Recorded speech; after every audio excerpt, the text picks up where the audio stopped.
Hello and welcome back to Taking Back Saturday, a Happy Buyers Club podcast where we break down the real estate market each and every Friday to help home buyers build confidence, follow a process and hopefully buy really happy. I'm your host, and last episode we worked on nailing down what it is that you want in a new property. But it's hard to buy what you want without the money, which is why in episode 2 of this buyer series we're going to be breaking all of that down.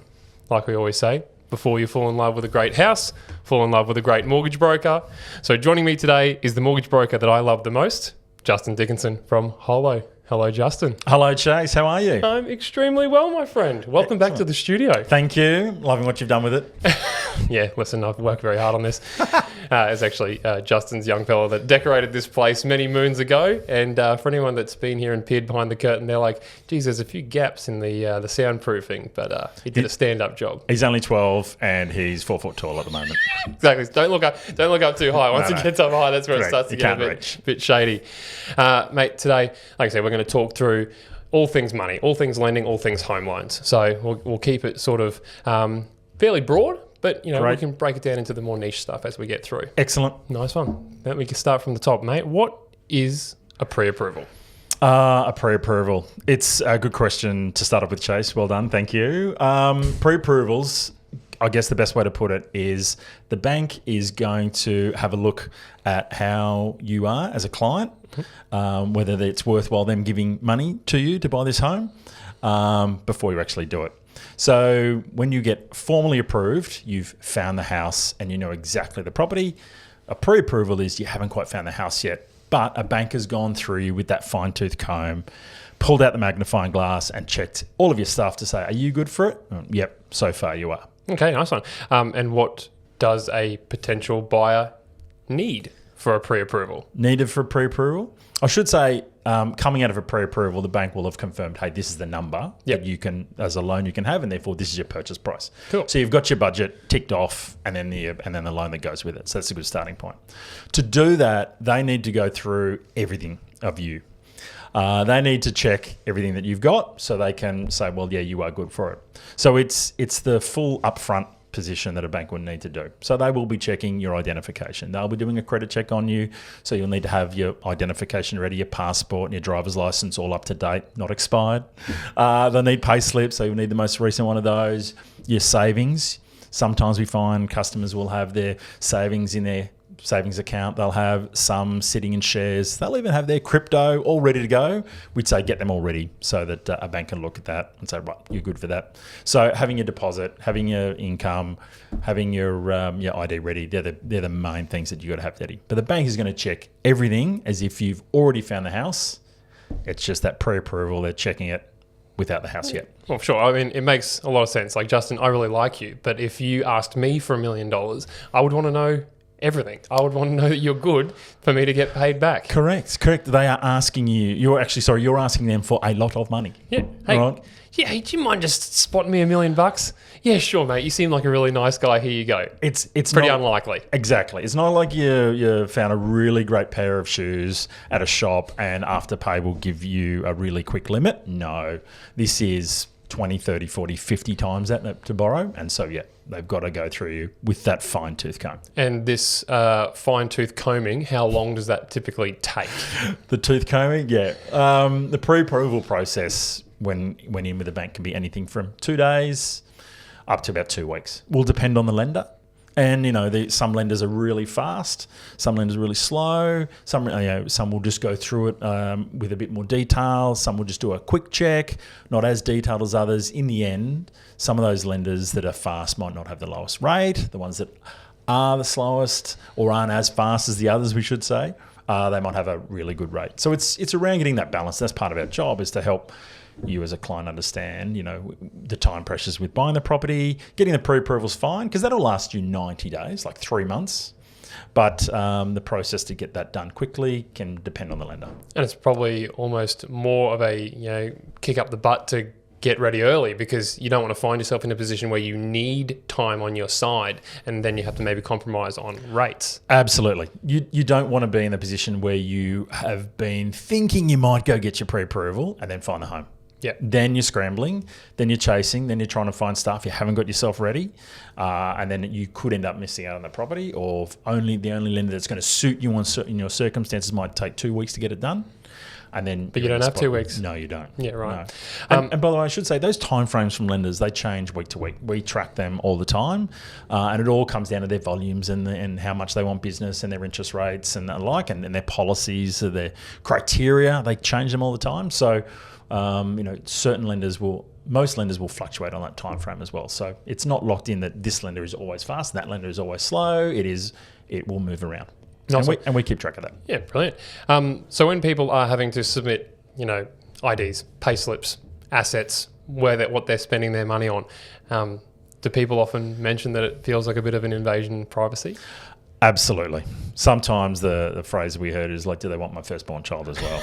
And, we understand that. We get that. You just got to keep in mind that the banks are lending a lot of money and they're getting that money from other people, which is predominantly us as deposit holders, people who put their deposits in with the bank on lends those. They got a responsibility to make sure they lend that out in what they call a prudent manner. Yeah. So they do have to do their checks. And that's those checks we were speaking about before, the credit checks and all that sort of stuff. They need to make sure that you're going to pay this loan back over the 30 years. So if you're borrowing 600,000, 800,000, $1 million, that's okay. They have to do the checks. And it's the right thing to do to make sure, hey, you're going to pay that back. But yes, it does feel like they are invading privacy. Yeah, so just as long as people are prepared for that and know that maybe for, an hour of, sinking their teeth into an hour of pain and submitting documents and answering questions, could mean, 3 months of confidently going out and searching and hopefully buying and offering. And then finding the right home and then moving in and having exactly what they wanted. Speaking of searching, offering, buying, does every buyer need a pre-approval before they start that search?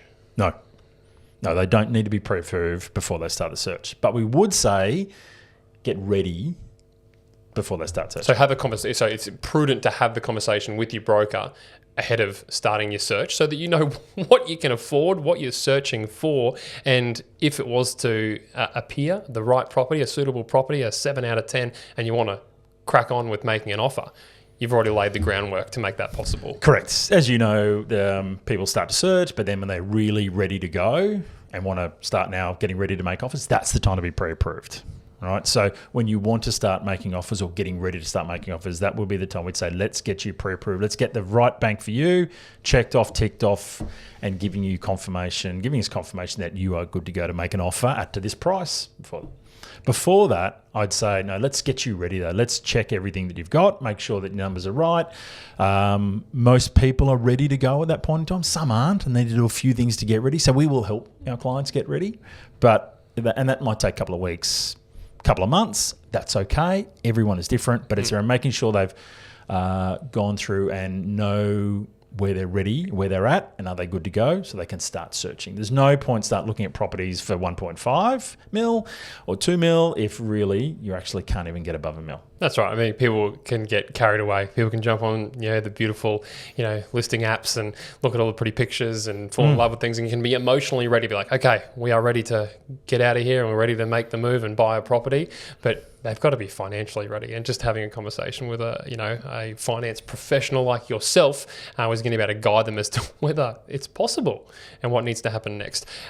Flip side, can buyers make offers without a pre-approval? Good question, and they can. You don't have to be pre-approved. It's not all of our clients do that. We would recommend it, but you don't have to. And sometimes you just got to be able to jump into the moment. So, so long as you've spoken to your solicitor and they're reading and checking the contracts before you sign, you've got a decent finance clause, 7, 10, 14 days in there to give you time to get ready and us to get you ready and into the bank. Building and pest clauses, all the sort of stuff that I'm sure you guys got clients on, having all of that as a protector if you're not pre-approved, but definitely a finance clause is definitely there. Yeah. Okay. Well, speaking of, because conditions are extremely important, and for a lot of buyers, they can mean the difference in having to pay a premium or not.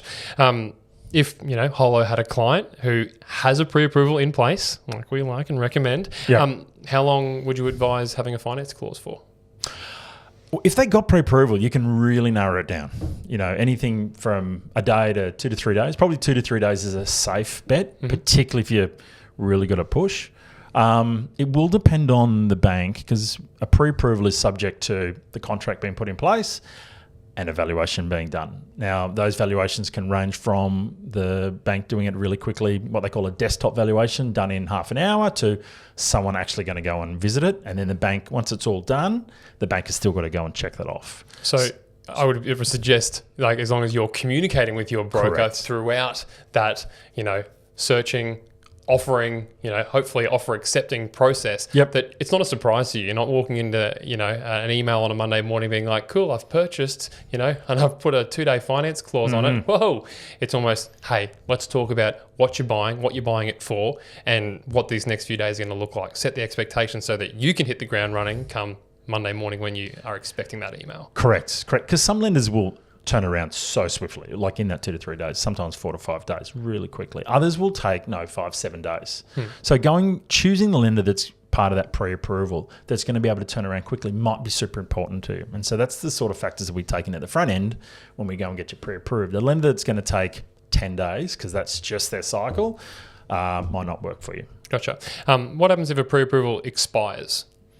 After that 90 days, varies, but that does happen from time to time. So, a client can't find the property inside that 90 days, that 3 month, for all the reasons that, that happen. Some lenders are happy to roll it over for another 90 days with a little bit of extra information. Other lenders want you to do the entire process again, which means redo your ID, redo all your bank statements, redo your pay slips, etc. Oh, that's tough. It is time consuming for the client, for you guys, and it is time consuming for us. So that's why we say when you're ready to buy, that's the time to get the pre-approval. Yeah. Not just, I'll hopefully buy in the next year. Because you almost like waste a bit of time and then potentially waste time again having to resubmit docs. Correct. And that sort of stuff. And if circumstances have changed, you might reduce, etc. Can buyers still make offers if their pre-approval is expired? Can. Yeah. It just goes back to that bit we said before. Make sure you've got finance clause, decent finance clause, 10, 14 days, depending on the lender. You've got the solicitor that's looked at it, all that sort of stuff. Okay, cool. I've had a conversation with you. You've told me I can borrow X amount of money, but what I actually want doesn't cost X amount of money. It costs more. How can I improve my borrowing capacity?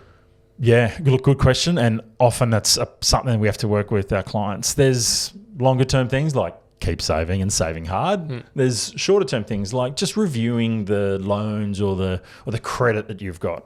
So credit card limits is one of the 3 I'm going to suggest. If the credit card limit, often we've got decent limits, we haven't used them. Do we really need them?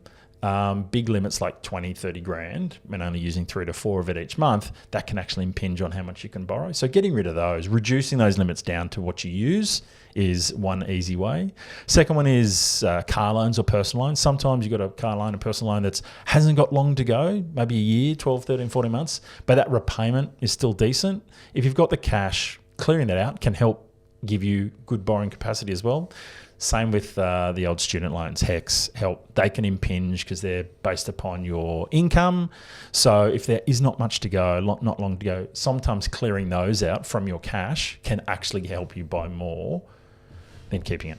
And what does the bank want to see? Like how long a runway? Like are we talking like you need to show them, 2 months of you being a good spender and not wasting money on flippant things or gambling or anything like that? Or, whether it be higher earnings for a set period of time. What's that sort of snapshot that a bank wants to see? How long is it typically? It can vary from bank to bank. 3 months is not a bad starting point. How long have you been spending in this manner for 3 months? I mean, everything is subjective. You've been spending away a certain way because you don't have a mortgage, and now you want to go and spend a lot more. And I will change my ways, I promise, bank. We can. And sometimes we say, well, go show yourself that. Go practice doing that. Show yourself that you can do that, let alone show us and show a bank. But they're all, subjective things that, we work through with different clients around their circumstances. Often what we find is that people are in the moment of thinking about buying a home. They've already started cutting back. Often customers have done a budget. It's like, actually, we've got this amount of spending we're cool with that. Actually, oh my gosh, we've got 4 insurances. We really need to sort. People get themselves sorted. And so it's one of the things we talk about way back in the early days.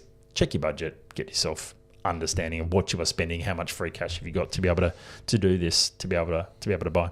Love it. Yeah, when we spoke about it on last week's podcast, about the boring stuff is the most important stuff sometimes, and doing a budget. But then not only just doing the budget, but then living the new budget potentially. If you were to make this purchase and our repayments were going to look like X, let's start putting that money into a separate account. That surplus that we previously had and spent on takeaway, we're putting that aside. And we're going to start living this budget for 3 months, and then we have total confidence that one, we're going to be able to get the money that we're intending on getting lent, and then also we're confident that we're going to be able to pay it back without having to live on baked beans. Great. Nice one. No one wants anyone to be living on baked beans or bread and butter to be able to go buy. Unless you love baked beans and bread and butter. And there are people out there that would probably be like, guys, that sounds like a dream. Not many though. I don't know too many of those, but I know what you mean. It's a broader piece around being ready to be able to do what you want to do. Lenders add sensitivities.